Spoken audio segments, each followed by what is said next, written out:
In the name of the Father, the Son, of the Holy The Spirit. Holy Amen. Spirit. Amen. Amen. Come, Holy Spirit, fill the heart of your faithful, and enkindle in them the fire of your divine love. Send forth your Spirit, and they shall be created, and you shall renew the face of the earth. O God, who by the light of the Holy Spirit did instruct the hearts of the faithful, grant us by the same Holy Spirit to realize what is right and just, and always to rejoice in his consolation through Christ our Lord. Amen. Amen. Amen. A reading from the Holy Gospel according to Luke. Glory Glory to you, O O Lord. Lord. When Jesus had driven out a demon, some of the crowd said, "By the power of Beelzebul, the prince of demons, he drives out demons." Others, to test him, asked him for a sign from heaven. But he knew their thoughts and said to them, "Every kingdom divided against itself will be laid waste, and house will fall against house. And if Satan is divided against himself, how will his kingdom stand? For you say that it is by Beelzebul that I drive out demons. If I then drive out demons by Beelzebul, by whom do your own people drive them out? Therefore they will be your judges. But if it is by the finger of God that I drive out demons, then the kingdom of God has come upon you. When a strong man, fully armed, guards his palace, his possessions are safe. But when one stronger than he attacks and overcomes him, he takes away the armor on which he relied and distributes the spoils. Whoever is not with me is against me, and whoever does not gather with me scatters. When an unclean spirit goes out of someone, it roams through arid regions, searching for rest. But finding none, it says, "I shall return to my home, from which I came." But upon returning, it finds it swept clean and put in order. Then it goes and brings back 7 other spirits more wicked than itself, who move in and dwell in there. And the last condition of that man is worse than the first.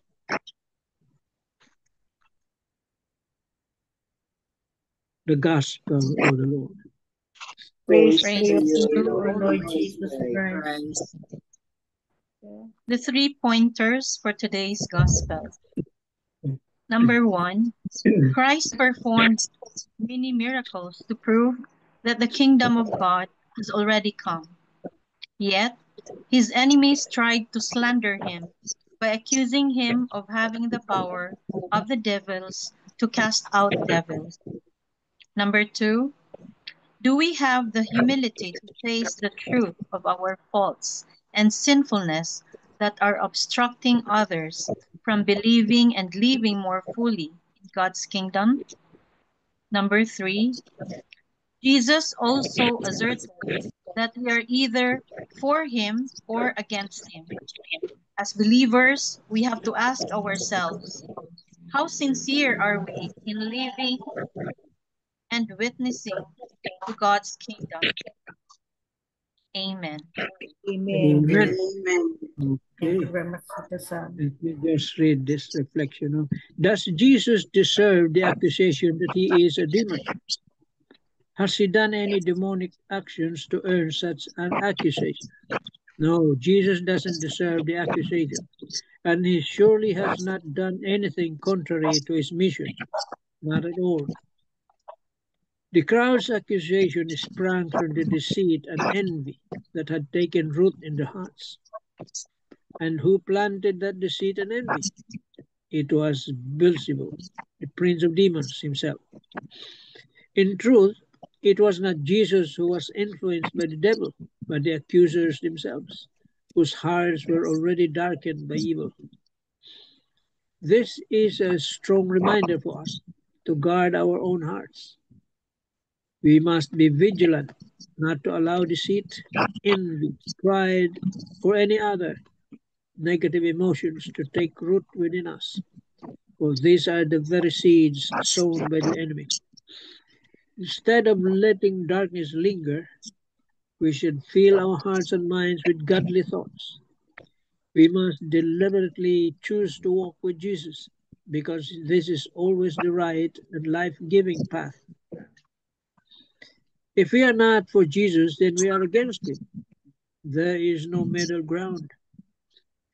Why should we ever choose to be in the company of the devil when it will never bring any good to our lives? The enemy can only lead us to misery and destruction, even when he disguises his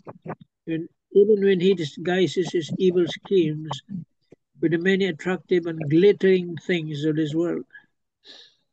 That is why we must be discerning. The devil can be at work even in the smallest compromises, quietly enticing us without us realizing it.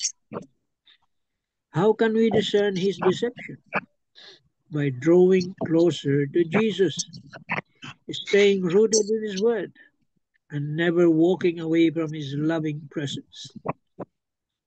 Only then can we clearly recognize the subtle traps of the enemy, the same enemy who tirelessly tries to separate us from the unfailing love of Jesus. Let us therefore firmly align ourselves with Jesus and refuse to compromise with anything that is evil or displeasing to him, no matter how tempting it may appear. Because sooner or later, the devil's bait will only bring us unfathomable pain and spiritual ruin.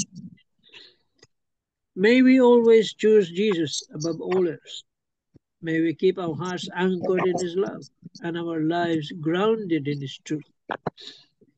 When deceit, envy, or worldly temptations come knocking at the door of our hearts, will we let them in, or will we stand firm with Jesus, who alone can give us true peace and eternal life?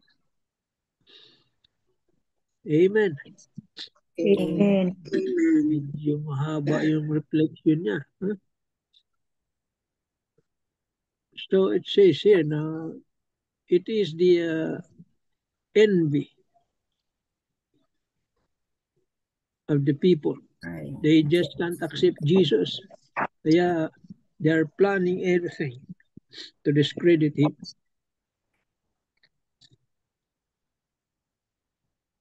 And the devil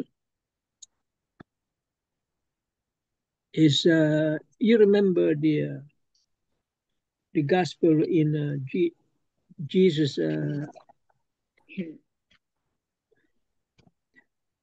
about that person who is in the tombs, living in the tombs, wherein he was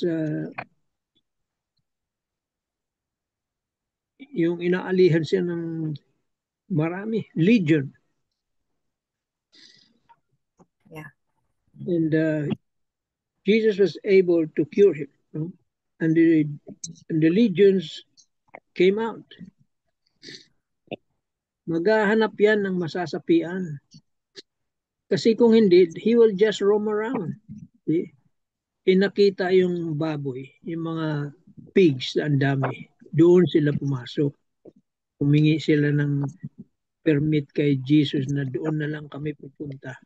Yun. Doon nangalunod sila. Maghahanap yan eh. Ng masasapian. Ngayon, sa tao naman,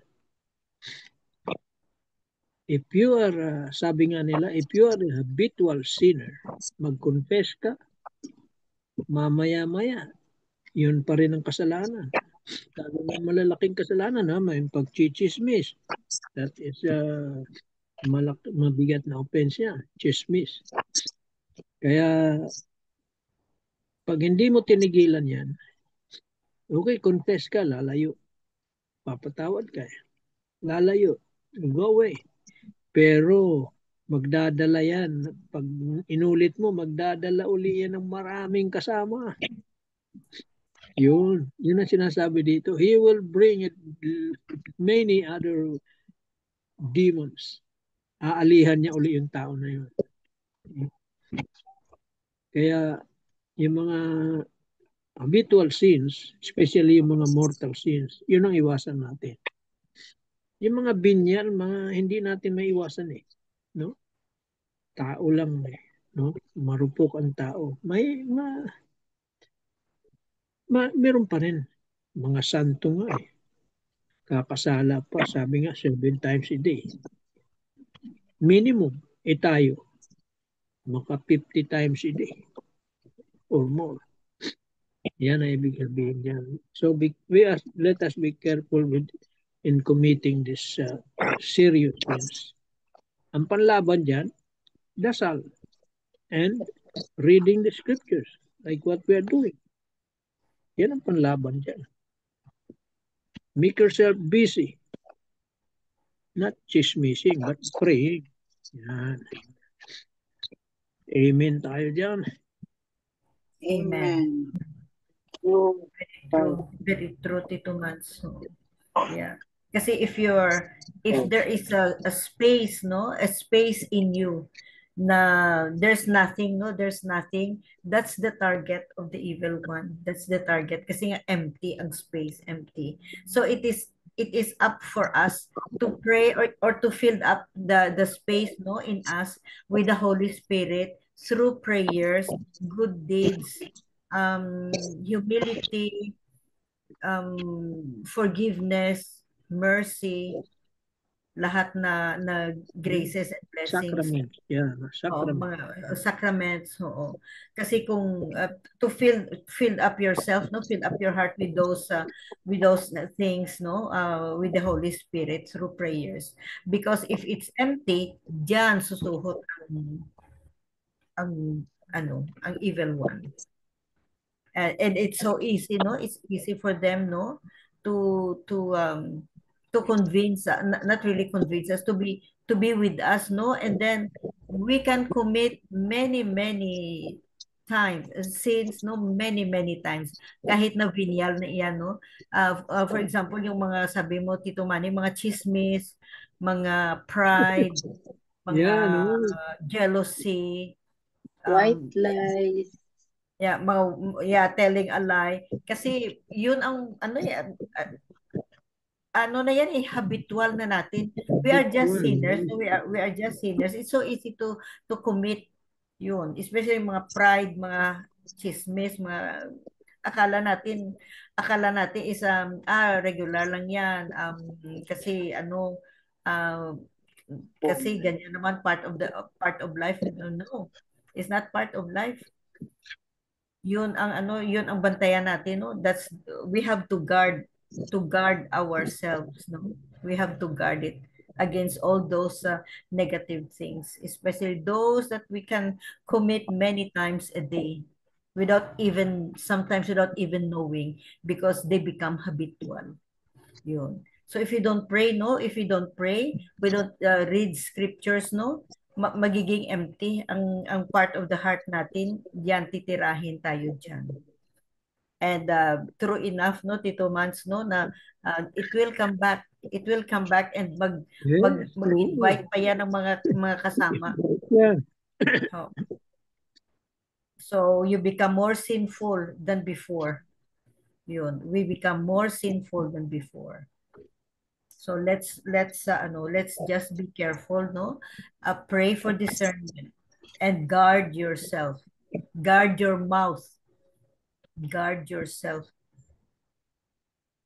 Kahit na kahit na mag-comment ka lang ng ibang tao diyan, is already a sin. Like nagiging judgmental ka na. Yun, it's a sin.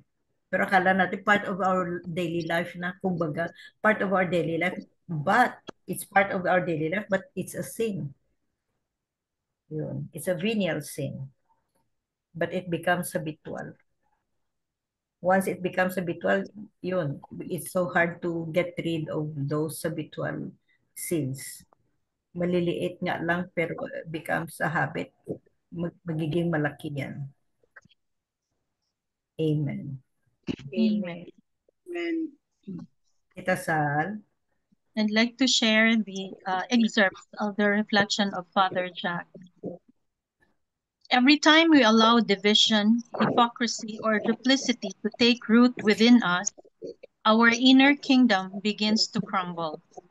Unity of heart, mind, and soul under God's reign is essential for true spiritual strength. Jesus then presents a powerful image of the strong man guarding his palace until one stronger comes and overcomes him. This stronger one is Christ himself, who defeats the devil's grip on humanity. Yet, Jesus also warns that once the unclean spirit is driven out, it may return with others more wicked than itself if the soul remains empty and unguarded.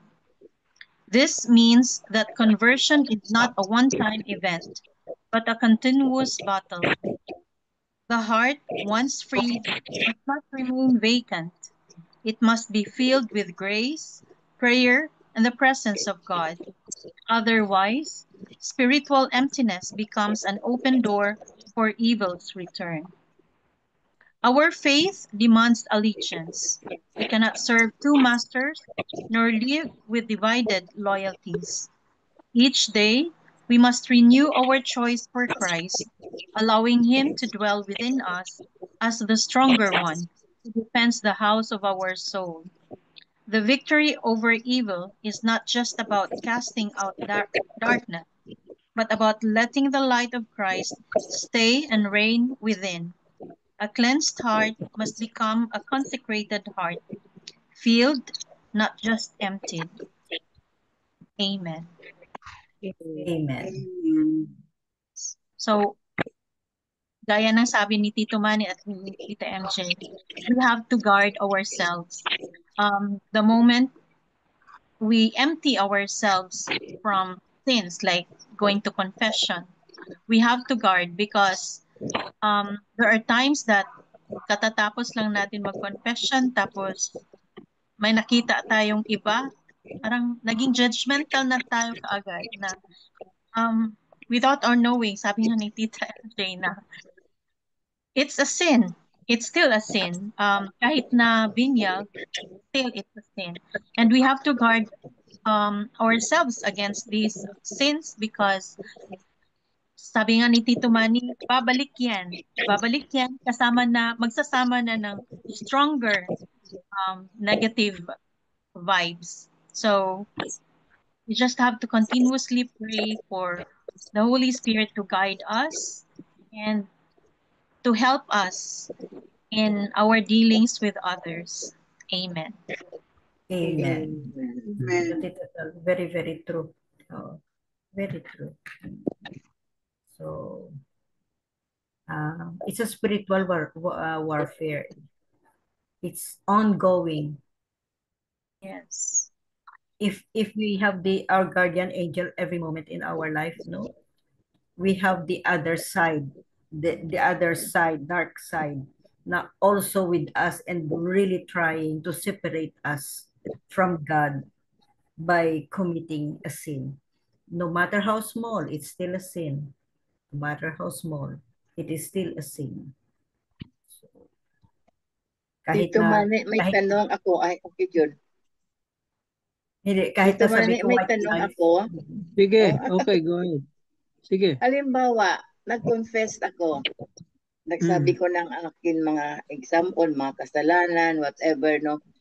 And then, after that, mayroon pa pala akong hindi na sabi sa mga sin ko. Pag binigyan ako ng penitensya, penance, ma-carry over ba yan, Tito Manny? Oo, Hindi ko nakakasama nasabi siya nga, sa absolution. Mapasama yan. Basta hindi mo sinadya, nakalimutan mo. Kaya nga, hindi mo sinadya ka nakalimutan mo. Sabihin, ganyan. Yun. So, Okay, okay. papasama yun. Pero pag malaking kasalanan, mortal, i-confess mo yun. Kung nang maliliit lang, okay yan. Oo. So, kaya mga chismis na yan, okay naman makipag-usap eh. Magkakaistoryahan lang, okay lang yun.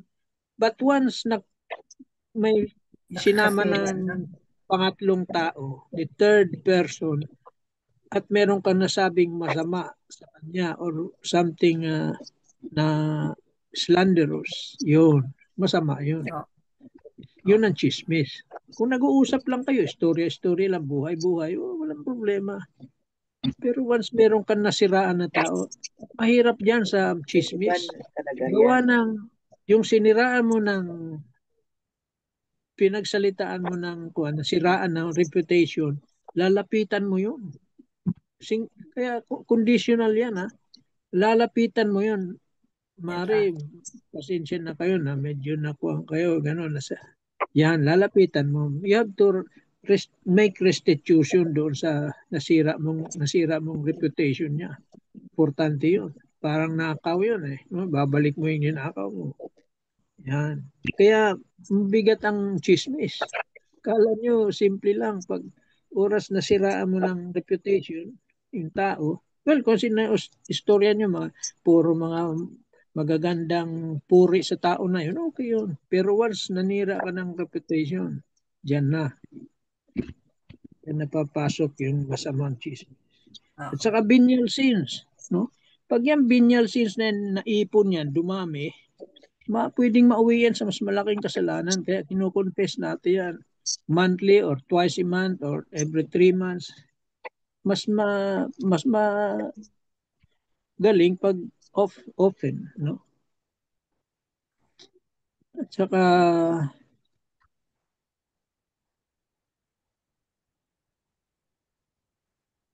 venial sin does not erase that sanctifying grace.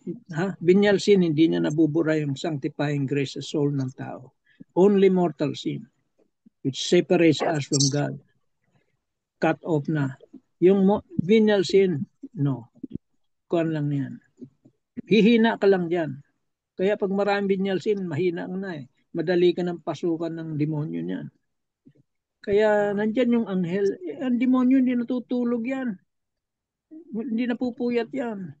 Nandyan yung nakagwardya. Kaya yung dasal na angel of God, maganda yun kasi nandoon yung protection. Kinatawag mo yung protection ng angel eh.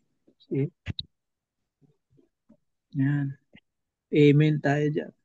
Amen. Yeah, very true. Thank you, Tito Man. So let's always be vigilant, no, and guard ourselves, no, so that we cannot commit those akala natin innocent sins, no, innocent na very light na nagiging judgmental ka, nagiging self-righteous ka, ang pride mo. But if it becomes habitual, no, yan, bibigat yan hanggang sa magiging mahulog na sa mortal sin. Oo.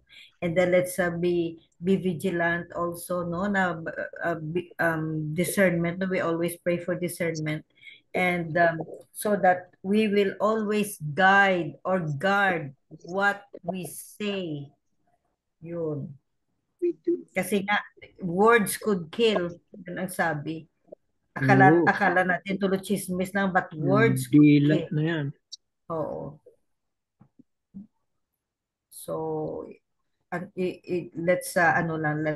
let's always pray, fill our hearts always, no, fill ourselves with good deeds, no, good things, so that there will be no more place for the bad to enter our hearts if it is already filled up with good through the Holy Spirit and through our prayers. Amen. Amen. Well, alam naman natin yung conditions ng mortal sin, no? Dapat alam nyo yun. Yung tatlong condition na yan. For a sin to become mortal. No? Full knowledge, alam mong masama. Full consent of the will. And grave matter. Absent ang isa dyan, venial lang yan. See? Dapat tatlo, no? Kailangan masatisfy yung tatlong kondisyon na yun to become mortal. It must be a grave matter. Full knowledge, full consent. Alam mo na kasalanan, ginawa mo pa. And grave. So, Any sharing, short sharing or ano?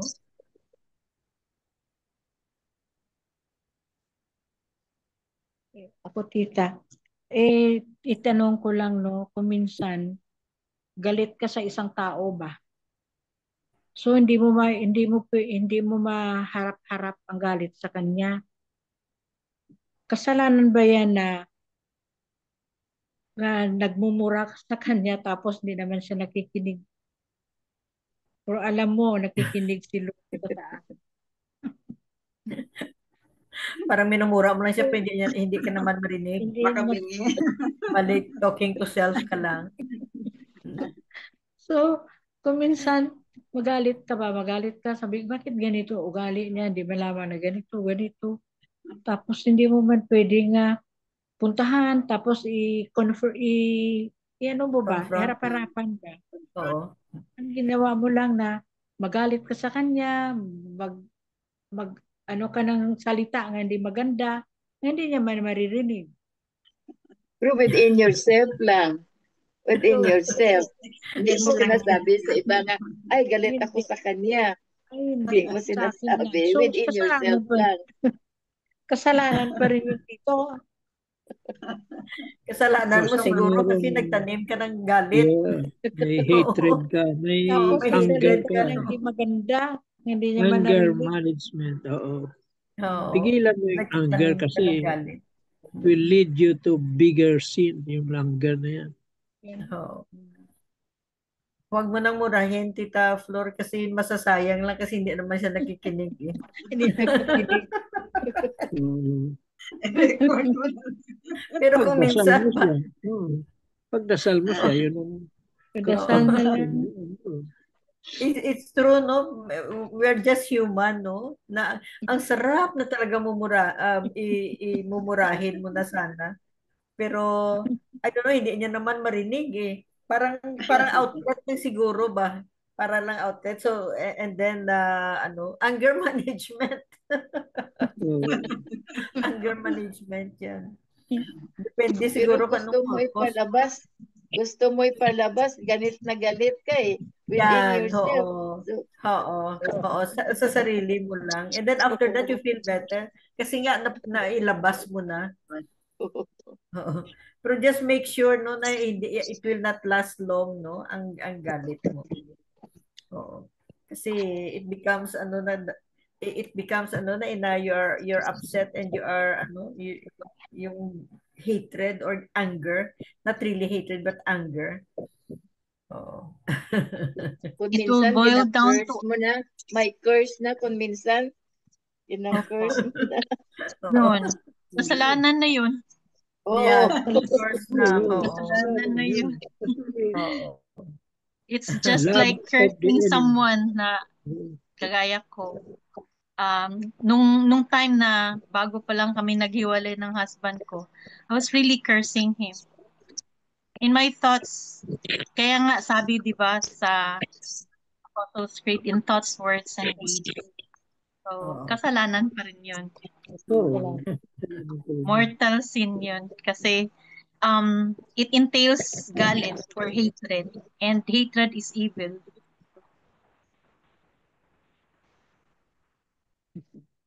Buti na lang. Buti na lang, na-overcome ko na yun. Love those who have hurt you. Yes. Ito Sol. Opo. Buti na lang. Thank God. I was able to overcome that situation. Oo. Wala na. Tawanan na lang. Tapos na yun. Oo. Tapos na yun. So, Love your neighbor. Love your neighbor. Love your enemies. Love your enemies. So today's gospel, no, in today's gospel, no, if we connect it to our modern life, ang present life natin, no, let us be very vigilant, no, not to have something empty sa heart natin. Kasi if there are no good deeds, there are no prayers, there is no love, there is no forgiveness in our hearts, no, it becomes empty. Yun, papasukin yan. ng the other side, ng dark side. So, as much as we have this a guardian angel guarding and guiding us, no, and protecting us, there's always the counterpart that never sleeps, kumbaga kay Tito Manny pa, never sleeps, to destroy us and to separate us from God by committing sin, no matter how small, no matter how venial. So let's continue to pray and fill our hearts with love, compassion, all those good things. So fill our hearts with love so that there will be no space for hatred. Amen. Amen. Amen. Any concluding wisdom, Tito Mans? Well, nasabi ko na ata eh. Kaya yung anger na yan ang gagamitin ng demon sa'yo. Yung anger na yan. Kaya, Yeah. Oh. alisin mo yan. Kasi anything na against the law of God, that goes against the law of God, the devil will use it against you. Yun. Yeah, let us be careful. Prayers lang. Diyan naman lahat nandiyan si Mama Mary, nandiyan si Jesus. Yeah. Ang dami Holy natin Saints. kakampi. Guardian angel. Yeah. Dami natin kakampi talaga. Just pray. Amen. Amen. Amen. Yeah. So, Miga Belen for the closing prayer. Thank you very much for your reflections, for your questions, and sharing. Okay. Thank you, Lord, for your love. It brings us acceptance and significance. Thank you, Lord, for your mercy. It brings us help and comfort. And thank you, Lord, for the way of redemption. It brings us salvation. In Jesus' name, amen. Amen. Amen. And all together, please, glory be to the Glory be Father, Glory to be the To the Father, Father, and Son, to and to the the and Son, Holy the and to the Spirit, Holy as Spirit. it was was in in the the It was beginning, in the beginning. now now, and and Now, ever shall be ever, world and without end. world Amen. without end. Amen. Amen. In the name In the of the name of the Father, Father, The The Father, Father, the Father, the Son, Son, and and the the Holy Holy Spirit. Spirit. Amen. Amen. Thank Good you all. evening. Thank you Thank very you, much. everybody. Love you Thank guys. you.